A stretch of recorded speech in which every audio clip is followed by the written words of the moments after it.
Tara, luto tayo ng miswa na may crab stick. Siyempre maulan-ulan ngayon, medyo umaambon. So, sarap tong gantong sinabaw. So, hiwa lang tayo dito ng patola. Yan. Kasi yung mga nakaraan, puro prito ulam namin, kaya nakakamiss mag-ulam ng mga simpleng ulam na ganito. Napakasarap na ito sa kaning mainit, grabe. Yan, hiwa tayo ng daon ng sibuyas. After nyan, yan, lagay na tayo mantika.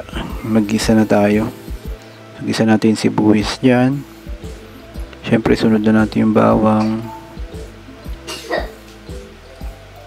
Yan. Ganito yung mga ulam na masarap na nakakamiss. Tapos yan, giniling. Yan. Ganda yung maraming giniling para paghigop po ng sabaw may giniling na kasama. Mga ganitong ulam minsan hinahanap po ng ulamin to nakakamiss lang siyang ulamin, lalo na pag puro masasarap na yung ulam. And after nyan, pagka na ganyan, lagyan natin ng tubig.